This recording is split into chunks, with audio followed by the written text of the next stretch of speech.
Saya tambahkan sedikit ya, mungkin nanti akan ada sesi tanya jawab nanti ya. Kepada mahasiswa yang ingin bertanya, nanti tolong mikrofonnya dihidupkan. Tapi ketika tidak berbicara, mohon mikrofonnya untuk dimatikan. Ya, terima kasih.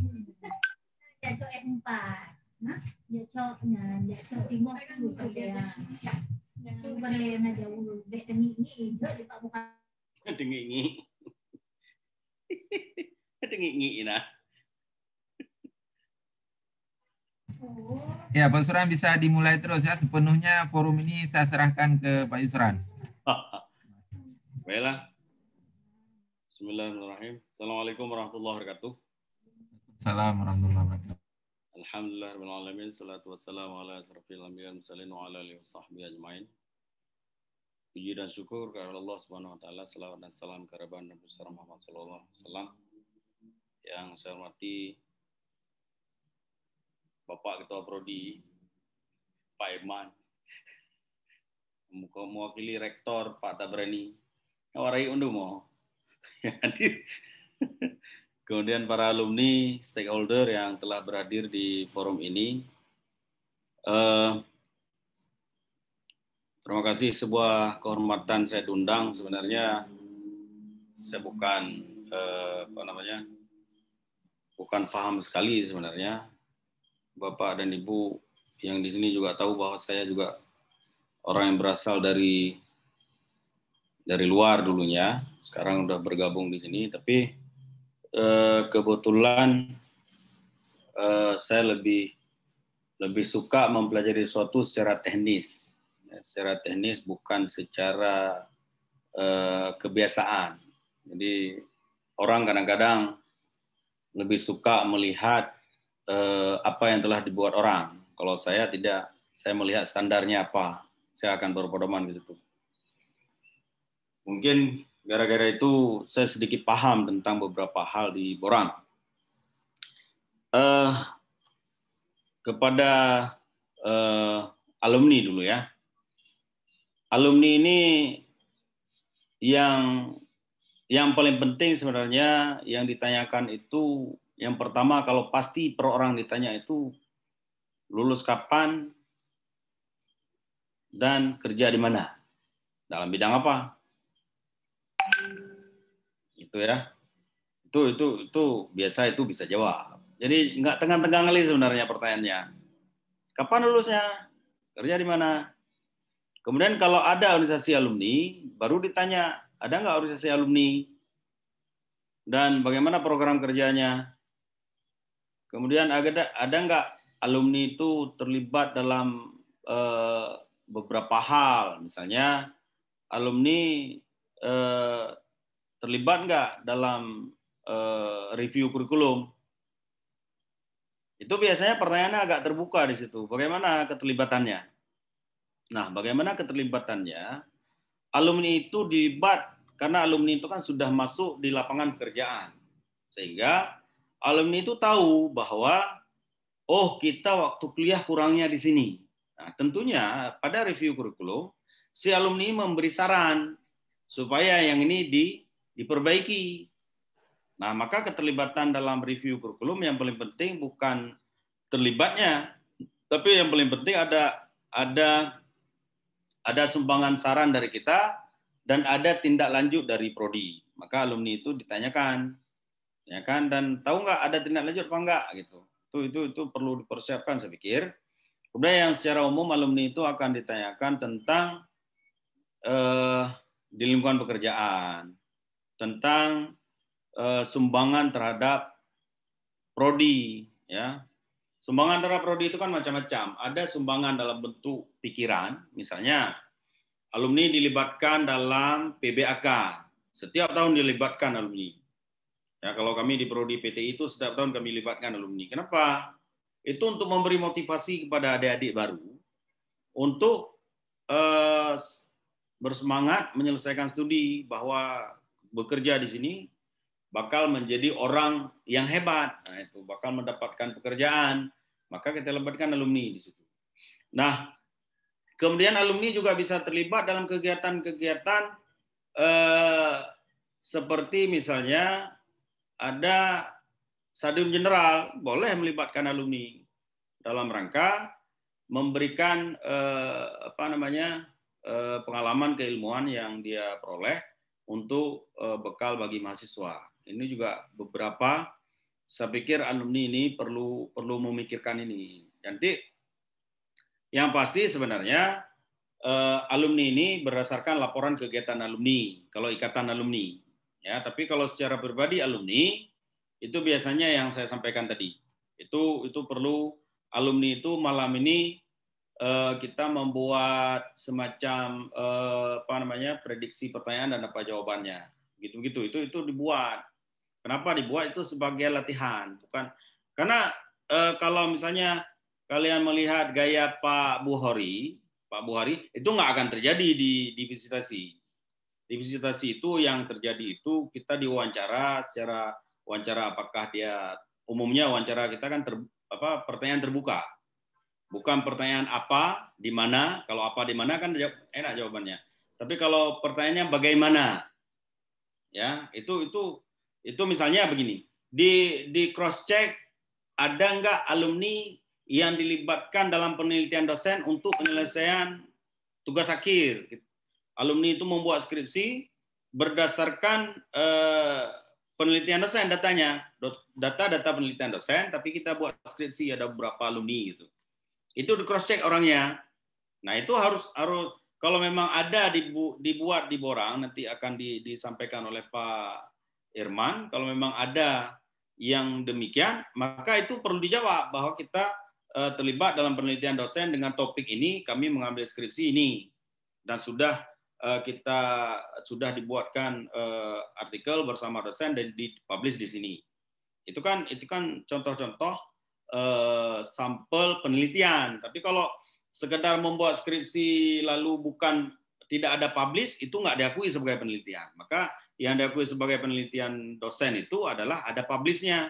Karena dosen laporan penelitian itu nggak seberapa dia nilainya.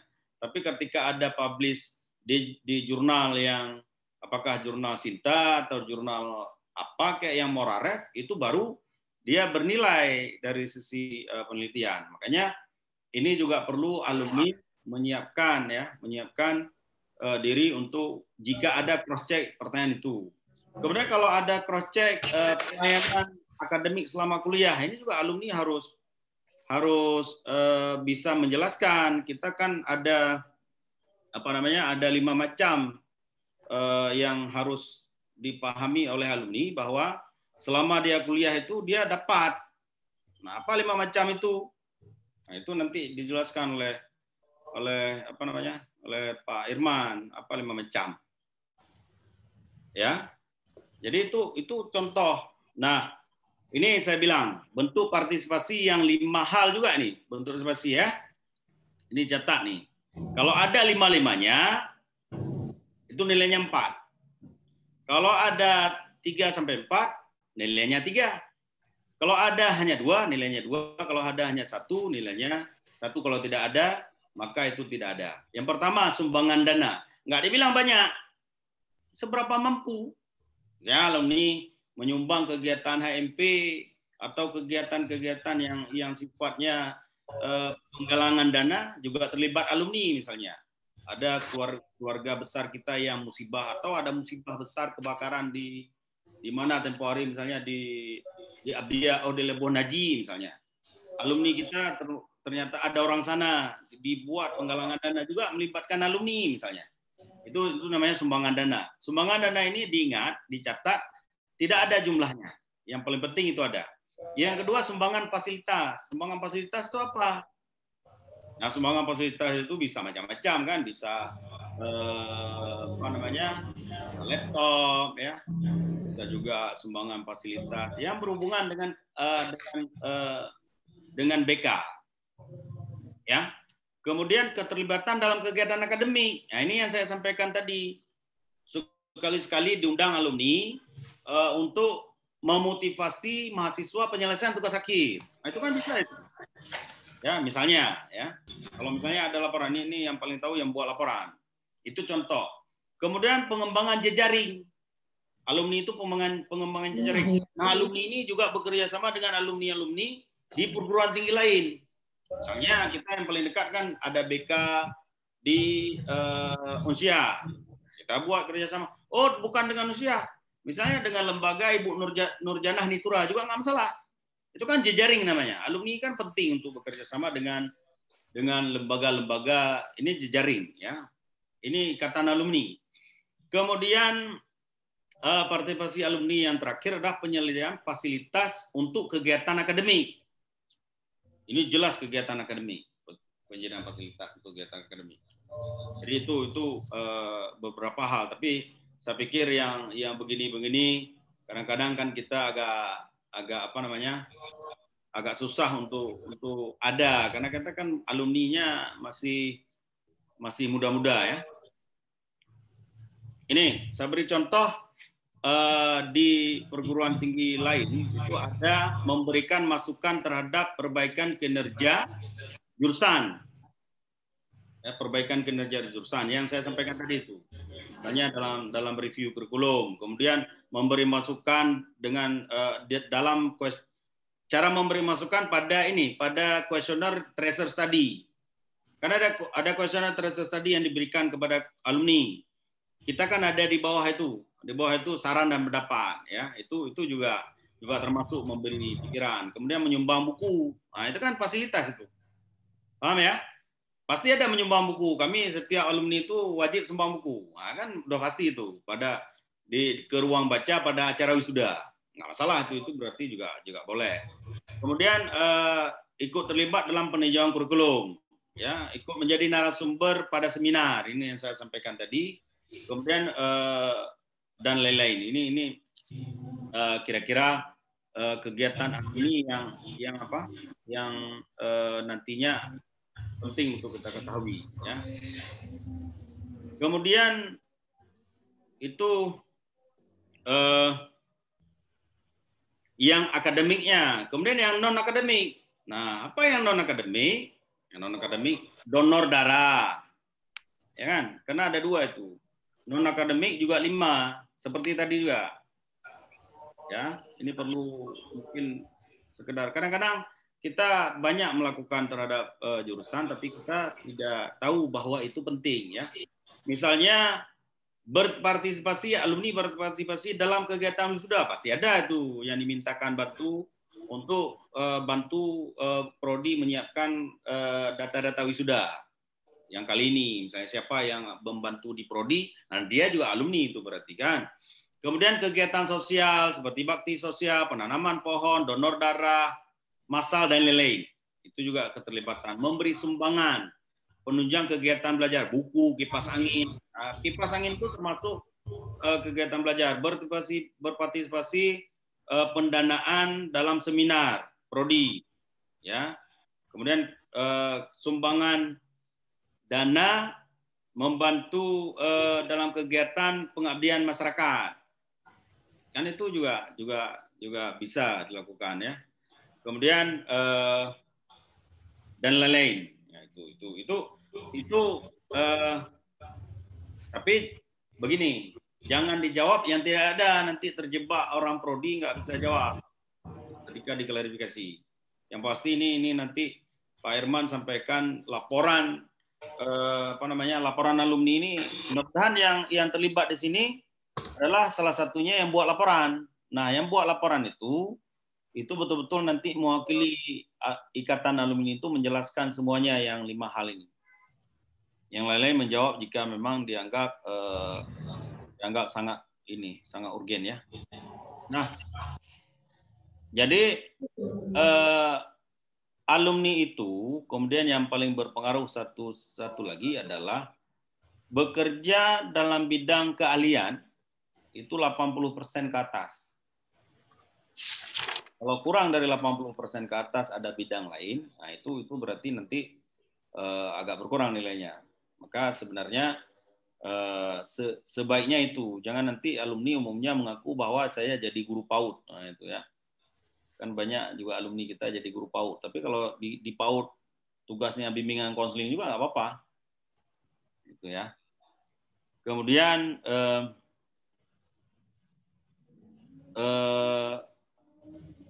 ditanya sejak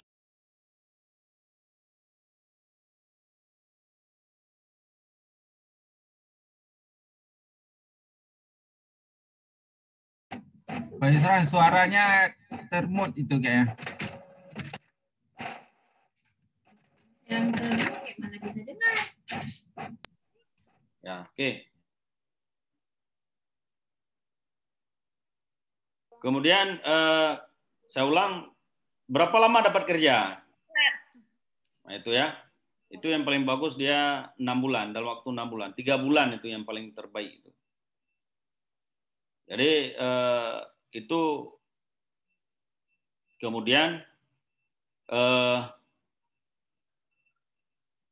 ya sedikit saya singgung tentang pelayanan kepada mahasiswa, mungkin di cross check kepada alumni. Pelayanan itu bimbingan konseling, bakat minat, ekstrakurikuler. Bakat minat itu ada yang karate, ya UKM karate, kemudian ada yang di Sanggar Selaut.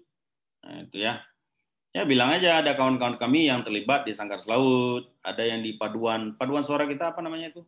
Nah, itu. Ya, kemudian pelayanan soft skill. Nah, ini penting. Soft skill itu apa kira-kira? Soft skill itu bentuk pembinaan mental. Ya, ceramah. Ya. Kemudian PBAK itu soft skill itu. PBAK. Pelayanan soft skill itu. Kemudian ada kadang-kadang pertemuan dengan ketua prodi atau siapa sajalah yang pertemuan umum itu diberi motivasi untuk cepat selesai. Nah, itu juga soft skill itu. Jadi soft skill itu adalah di luar akademik, ya, pemberian yang di luar akademik. Kemudian layanan beasiswa. Layanan beasiswa ini dia yang paling penting yang pertama transparan. Artinya beasiswa ini diinformasikan kemana saja, terbuka, ya. Yang kedua akuntabel, artinya dia diberikan kepada orang yang tepat. Ya, jangan pula nanti alumni ada dendam karena dulu nggak dapat beasiswa lalu bilang mana ada itu, kami kalau beasiswa nggak ada Pak, sudah capek kami minta nggak dikasih-kasih. Nah, itu ya. Bilang aja bahwa kami alumni, kami ketika kuliah beasiswa itu diumumkan di papan pengumuman prodi, kemudian diseleksi secara terbuka. Kalau misalnya beasiswa prestasi diambil yang paling bagus nilainya, yang paling miskin orangnya. Nah, misalnya kan, yang paling aktif dianya. Misalnya sama-sama 3,7, maka diambil yang 3 hal itu. Kalau ada dua hal diambil. Misalnya yang paling aktif, yang paling tinggi nilai. Nah, itu. Atau yang paling aktif, yang paling miskin. Nah, itu. Yang paling butuh. Jadi jelas sekali itu standar beasiswa. Kemudian layanan kesehatan kita kan ada poliklinik, ya. Poliklinik itu kan gratis. Ya, kapan kita butuh pasti kita akan gratis. Kalau bimbingan konseling, saya tahu ini yang paling di prodi kan ada bimbingan konseling, ya. Jadi itu kualitas layanan itu harus kalian sampaikan sangat baik. Jangan bilang baik atau cukup baik. Sangat baik. Pelayanannya sangat baik. Oke? Itu kata-katanya sangat baik. Sangat baik. Kami selalu apa yang kami butuh tetap ada, dilayani secara sebaik-baiknya. Baik pelayanan akademik, ya di prodi misalnya, layanan bakat minat, pembinaan soft skill. Kami pada saat event-event keagamaan, misalnya ada Maulid, ada diadakan oleh prodi dan HMP untuk ceramah, nah itu ya. Kemudian layanan beasiswa juga begitu, terbuka. Pokoknya kita ketika butuh informasi itu ada. Layanan kesehatan juga begitu. Kalau kami ke klinik, apa yang kami butuh kami dilayani. Pokoknya kami sangat puas dengan pelayanan akademik yang pernah kami dapatkan. Ya, itu kan kira-kira begitu. Jangan sampai pokoknya menjawab negatif. Nah, ini kan kita sama-sama membantu prodi kita. Saya pikir itu untuk alumni, nanti makin banyak makin bingung. Tidak banyak-banyak. Jadi yang tidak ada nyerempet kemana-mana. Tidak ditanya kamu kuliah dengan siapa, waktu kuliah ada ambil materi ini apa enggak. Itu enggak akan sulit pertanyaannya. Jadi pertanyaannya seputar yang saya sampaikan itu dan jawablah secara lugas, ya, tidak terbata-bata, jawabnya meyakinkan. Makanya saya kasih clue-nya adalah dibuat kira-kira pertanyaannya apa, kemudian jawabannya bagaimana. Alumni jangan takut, alumni masih ada waktu, alumni dan stakeholder masih ada waktu sehari lagi untuk persiapan. Kita besok bisa konsul lagi. Malam ini coba coret-coret, berikan kepada Pak Irman, nanti besok saya ketemu Pak Irman kalau ada jawaban kira-kira reka-reka apa draft jawaban yang dibuat oleh alumni dan stakeholder, kita bicarakan yang akan digunakan pada hari Sabtu. Itu tidak masalah karena hari Sabtu kalian, Sabtu pagi. Jadi bukan besok. Nah, besok datanglah untuk kasih semangat kan. Karena saya dengar dikasih nasi 40 tuh. Kami PTI saya cemburu juga tuh. Kami PTI 25 dikasih. Kenapa BK-nya 40? Jadi kalau PTI ketua prodi cuma 1, BK-nya ketua prodinya 4. Tadi ketua prodi matematik, ketua prodi biologi, ketua prodi PTI. Itu kan berterima kasihlah kepada Pak Irman nih. Pak Irman nih punya daya pesona luar biasa nih. Membuat kami datang semua. Pak Irman lah ketua prodi ya. Pak Akhirnya Irman Pak Irman yang buktinya Irman, lain Pak Dahanadin. Pak Irman ketua dari ketua prodi, Pak. Ketua ya, ketua. Ketua dari ketua prodi. Oke, yang stakeholder so Irman. Pak Tabrani pun. Bang, lu mewakili rektor, Bang. Hanya minta penolong buka. Untuk stakeholder, Hana dalam ruangannya singa. Singa mentah. Ya. Nah, oke, Kajut, segitulah kira-kira yang saya sampaikan yang dipahami oleh alumni. Sebatas itu. Kemudian kalau misalnya di sekolah alumni bekerja ada MOU atau MOE kegiatan atau ada magang mahasiswa, itu juga mungkin perlu disampaikan bahwa kami juga menjadi mentor bagi mahasiswa yang magang di sekolah kami.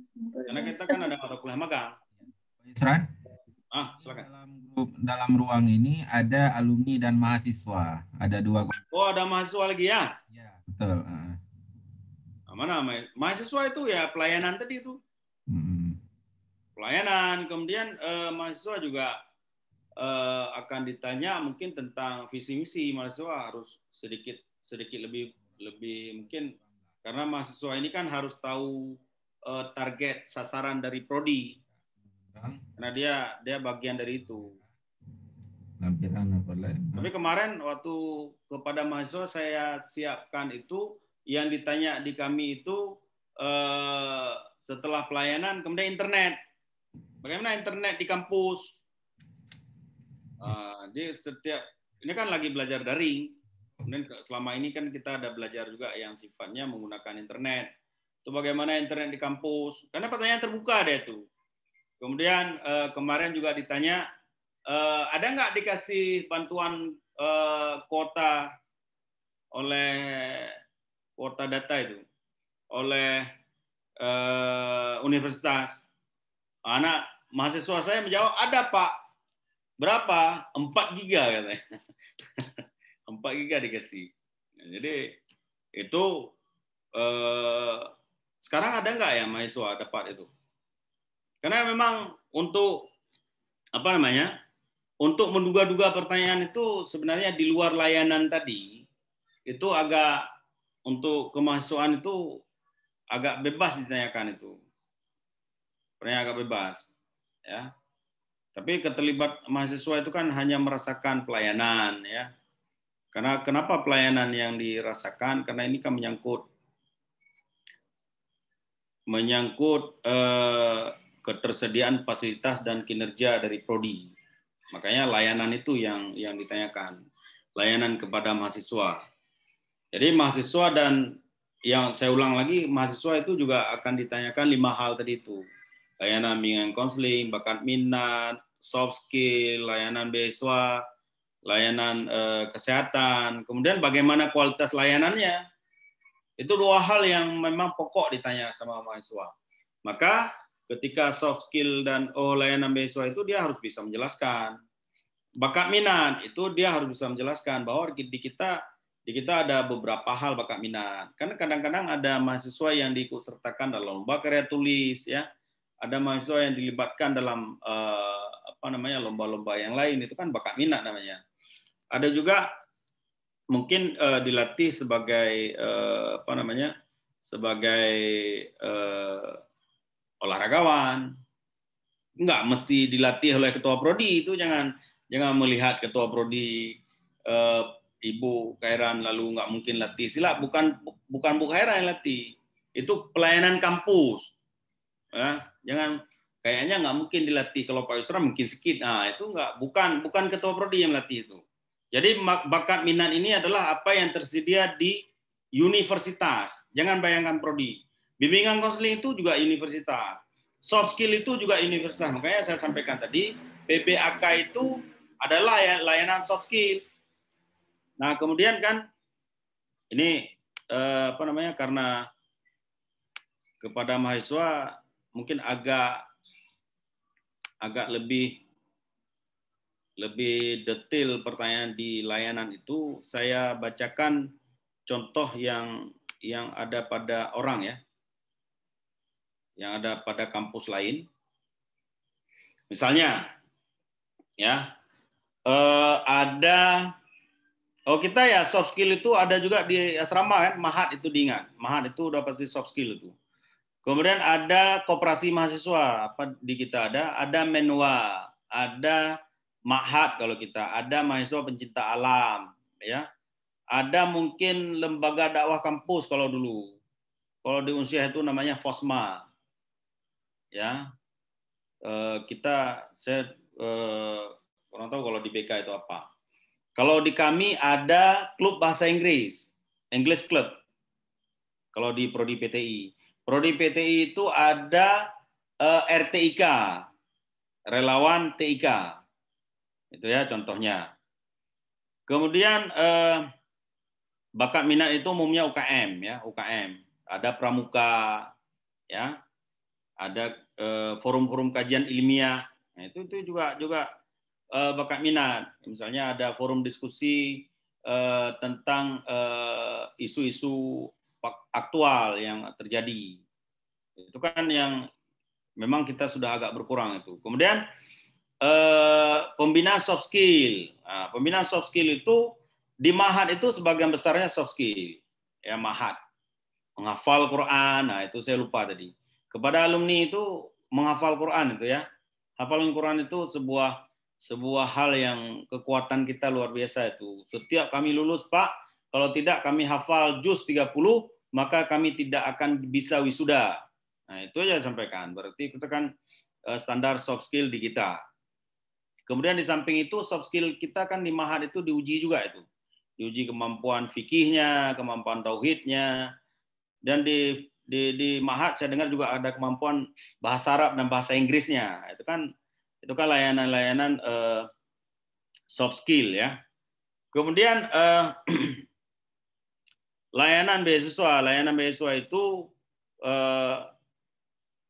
kita kan ada berapa beasiswa? Kalau ditanya, ya, ada beasiswa miskin itu yang diberikan oleh Baitul Mal, ya. Tapi Baitul Mal itu juga ada beasiswa hafal Quran, hafid di Baitul Mal. Kemudian ada beasiswa prestasi, itu yang diberikan kepada minimal mahasiswa semester 3 yang IP-nya di atas 3,3. Ya. Kemudian ada beasiswa bidik misi yang diseleksi yang paling miskin di antara kita. Itu di awal-awal masuk bidik misi. Kemudian ada pengurangan ini kan beasiswa juga. Pengurangan UKT.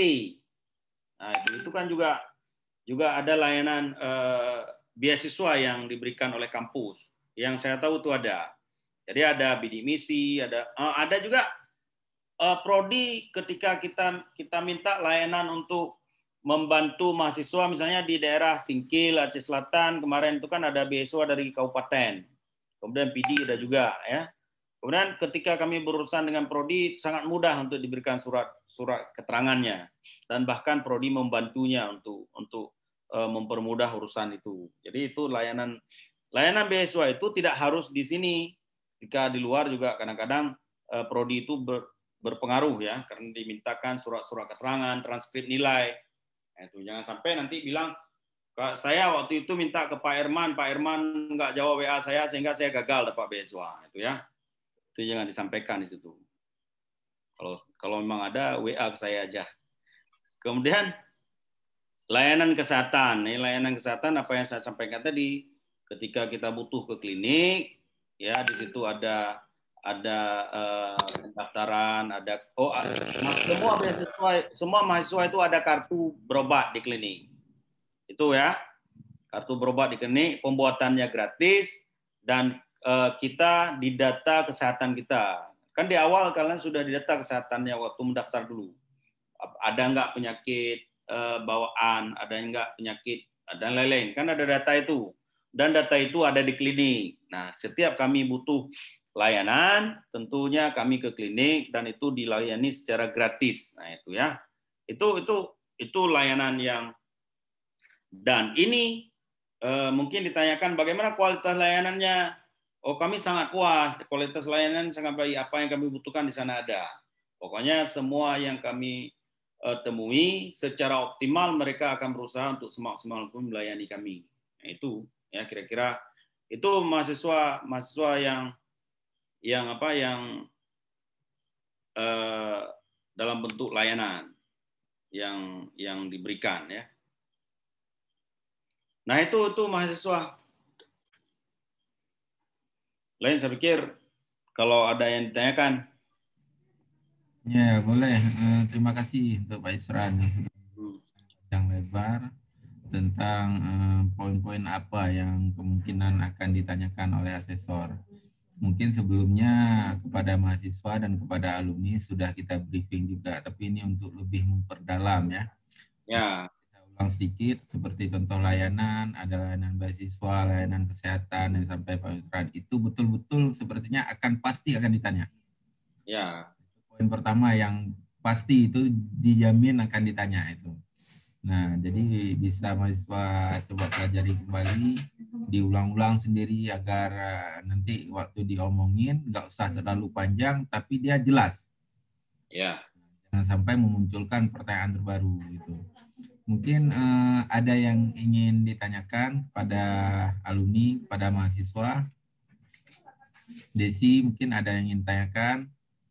Putri Balkis, Niswatul Hera, Rina, Farah, Rizka Melidia, Fadlia. Ada yang ingin tanyakan?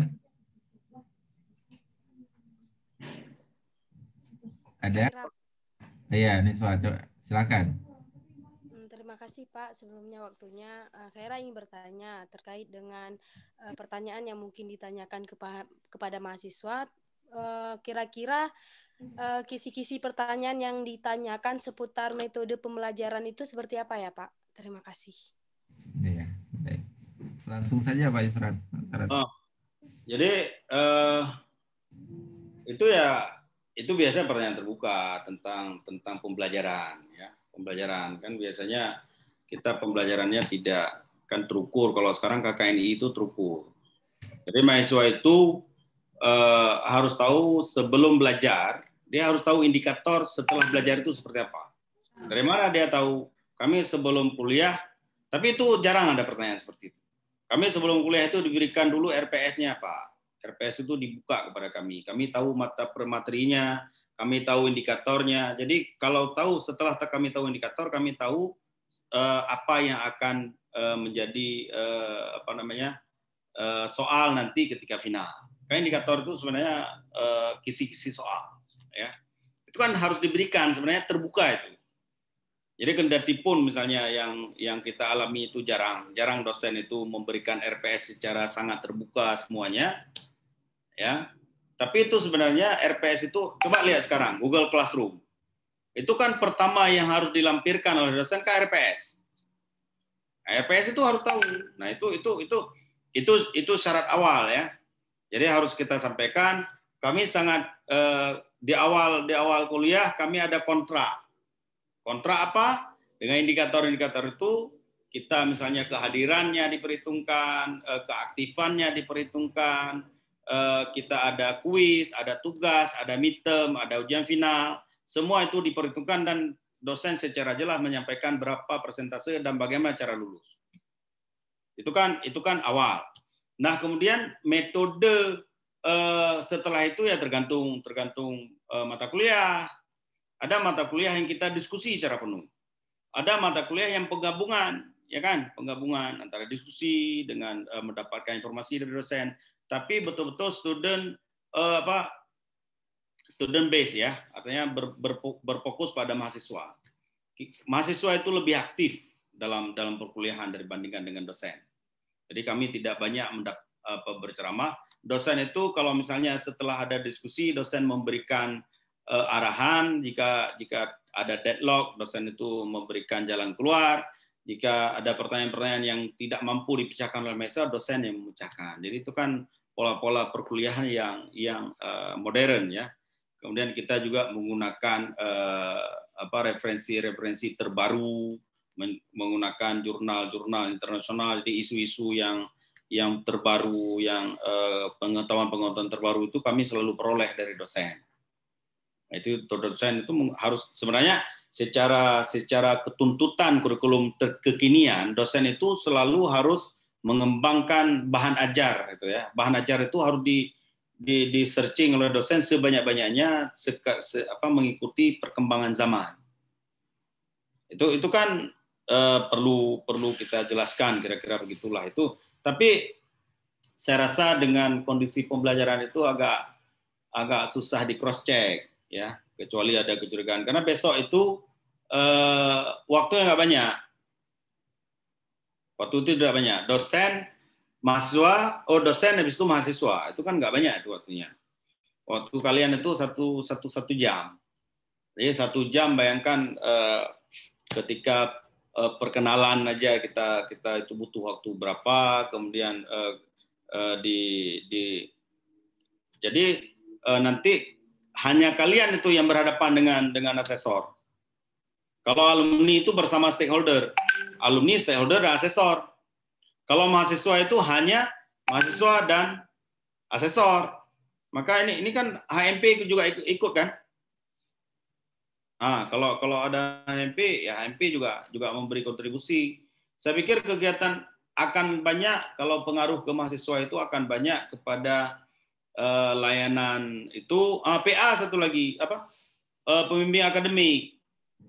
Nah, pembimbing akademik ini saya hampir lupa. Pembimbing akademik ini minimal 4 kali pertemuan per semester. Itu diingat, minimal 4 kali pertemuan. Jadi semua mahasiswa itu harus membuat kapan bertemu awal. Saya berikan contoh. Kalau mahasiswa pertama,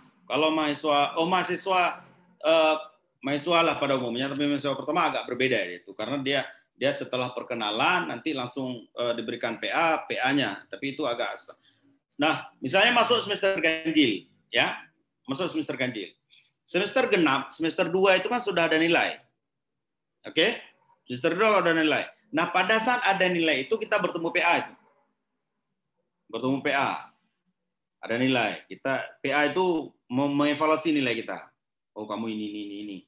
Itu 1 kali. Kemudian yang pertemuan kedua kita mengajukan mata kuliah. Bimbingan KRS. Ya, pertama kan TKN KHS. Jangan salah-salah itu. Pertama TKN KHS walaupun yang kita lakukan itu bersamaan. Karena dosen wali kalian Pak Irman, operator. Yang lain nggak nampak. Oke, jadi ini saya ceritakan yang seharusnya. Ya, pertama konsultasi setelah ada nilai, setelah final dapat nilai konsultasi. Apakah secara online? Jangan bayangkan harus konsultasi ini kan zaman now nih, bukan zaman all ya.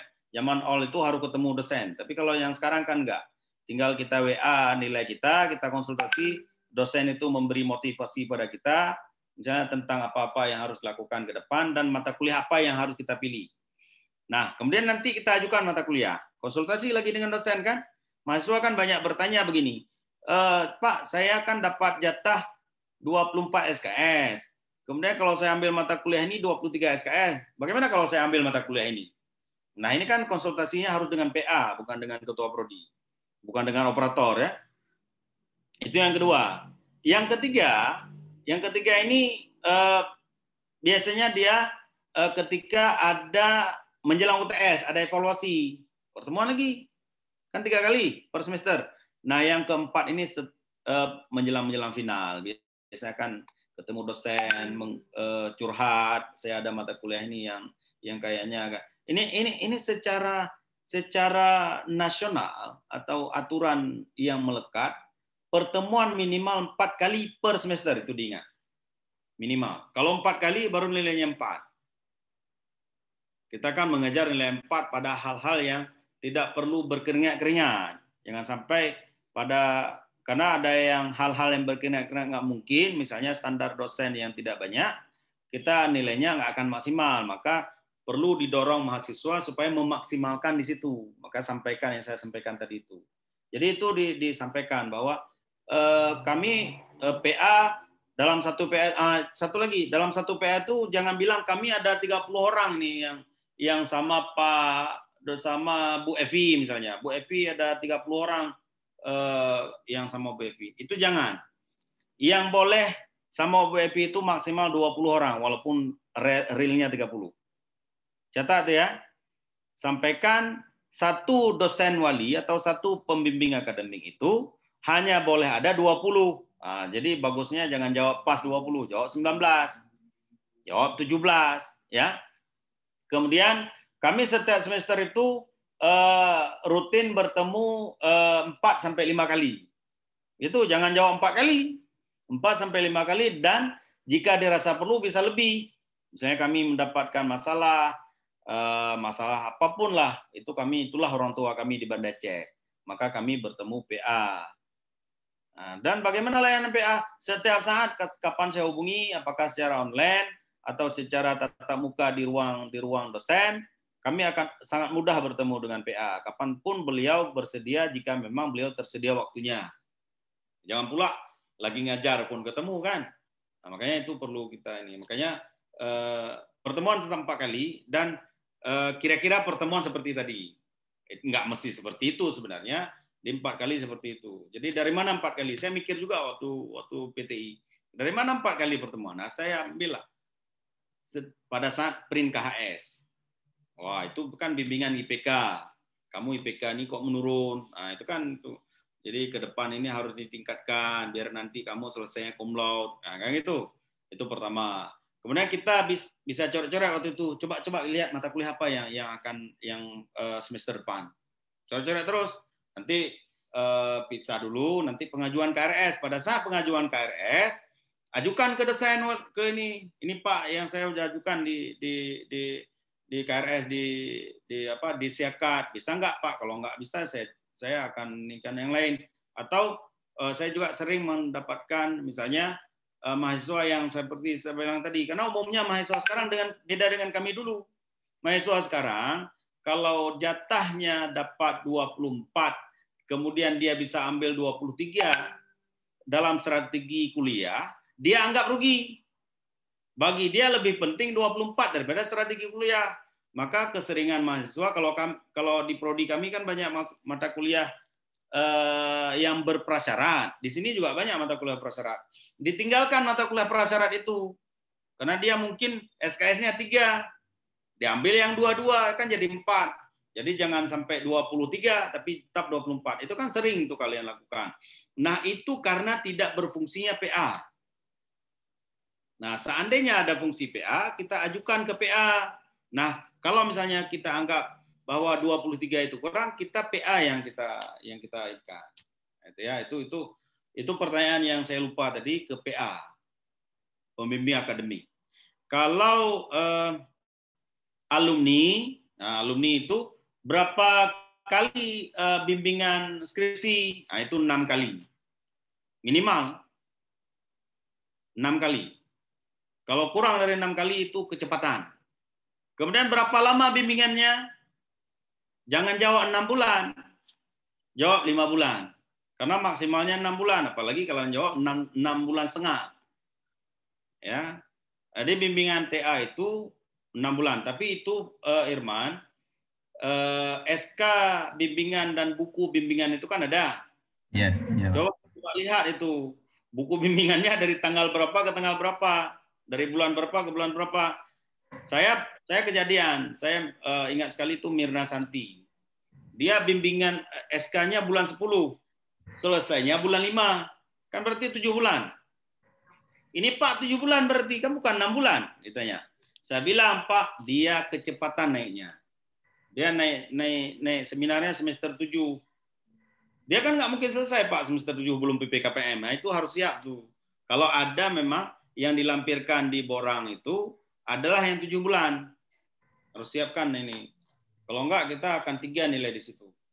Saya strateginya, yang tidak perlu terlalu berkeringat itu jangan sampai 3. Itu bodoh sekali kita 3 di situ. Makanya seperti tadi PA, TA, itu jangan sampai 3. Itu mesti 4 maksimal. Baru kita aman di A.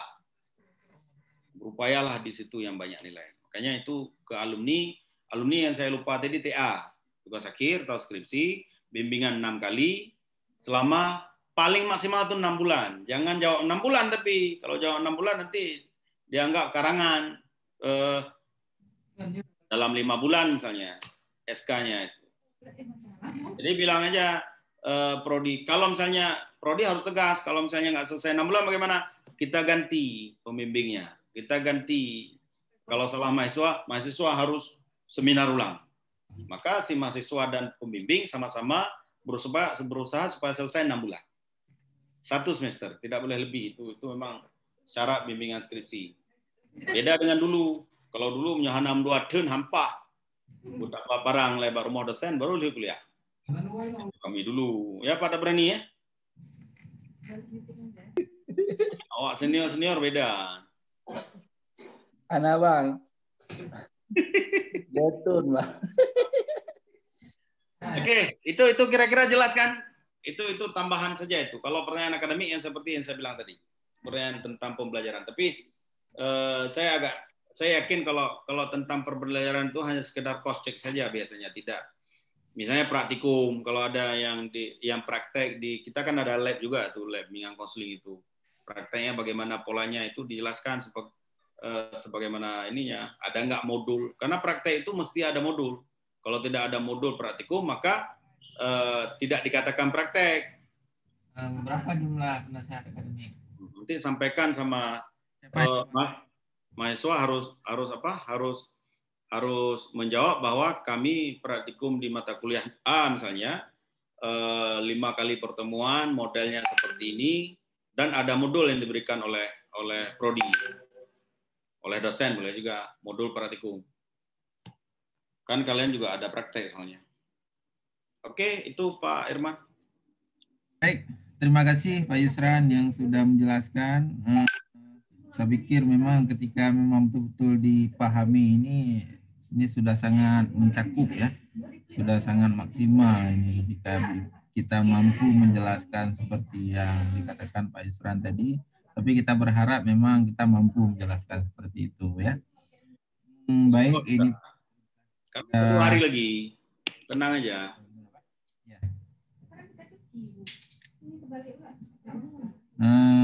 Ada yang ingin ditanyakan lagi, alumni? Mungkin ada yang ingin tanyakan? Atau sudah selesai, sudah paham semua, mungkin butuh waktu untuk belajar? Bagaimana? Enggak, yang penting Irman tanya, catat nggak yang tadi?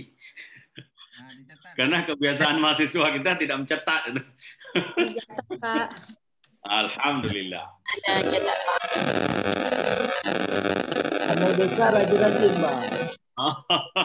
DBK rajin-rajin. Ya. Oh, tapi ini terekod nih, nggak masalah. Kalau terekod itu bisa diberikan rekodnya nanti.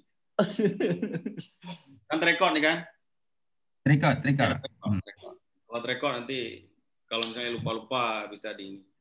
Karena masih ada waktu 2 hari lagi, mahasiswa dan alumni saya pikir aman lah, jangan terlalu tegang. Yang perlu tegang itu Pak Irman tuh. Tapi ya tenang dan relun apa binatang itu.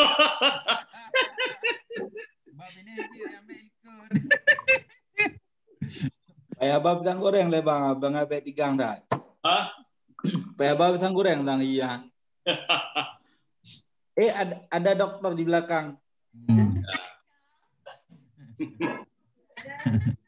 Jangan main TikTok tuh. Oma, nyen hati-hati Irman, nyen untuk ka viral untuk duangan dokter Zari untuk. Jadi yang paling penting besok harus betul-betul fit itu 2 orang. Yang pertama Irman, yang kedua Evi Zahra. Ya. Itu harus betul-betul fit. Dan Evi mohon jangan tegang itu. Jadi kuasai forum. Evi itu betul-betul bisa jika ada yang deadlock itu langsung minta menyarankan mungkin pertanyaan ini apa kita sampaikan ke ini misalnya atau gitulah kalau ada. Kalau misalnya ada yang perlu ditayangkan nanti ditayangkan oleh operator. Nah, Irman. Ya, baik, Pak. Itu saya pikir dengan 2 orang ini fit teratasi itu persoalan. Ya. Karena nilai AK insya Allah cukup. Kalau nilai AK cukup kan agak enak lah mainnya. Kecuali nilai AK agak bermasalah. Baik, mungkin ada yang ingin ditanyakan. Kalau nggak ada, kita padai di sini dulu. Ya. Besok. Lo balik cuma tok, tambah lampu cuma tok. Serius, Pak? Karena hujan, tanam tanam jagung sama tanam kangkung, tanam bayam, cabai.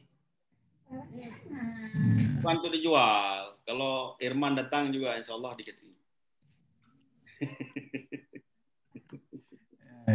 Anaknya kesenangan mantangan karena kebiasaan waktu kecil.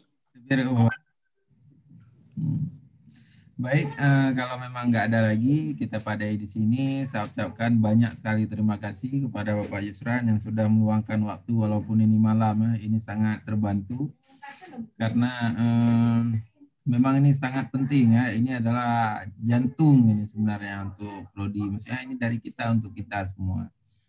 Peran mahasiswa sangat dibutuhkan dalam proses akreditasi ini. Apalagi mahasiswa ini kan, ini sangat ketika akreditasi bagus, dijazah nanti tertulis B itu satu kebahagiaan luar biasa kan. Nah, jadi untuk tulis A, kontribusi dari mahasiswa, dari dan dari stakeholder, dari dosen-dosen. Baik, terima kasih sekali lagi Pak Yusran. Ya. Besok kalau tidak ada halangan, saya konfirmasi kembali khusus untuk stakeholder besok. Ya. Jadi untuk sekarang mungkin malam ini kita padai dulu. Saya juga harus mempersiapkan hal-hal lain. Banyak mesti harus dipersiapkan. Terima kasih kepada adik-adik di sini yang sudah hadir, kepada teman-teman, kepada Pak Yusran yang sudah memberikan materi ya yang sangat penting. Baik, dengan saya tutup. Bila itu hidayah. Wassalamualaikum warahmatullahi wabarakatuh. Assalamualaikum warahmatullahi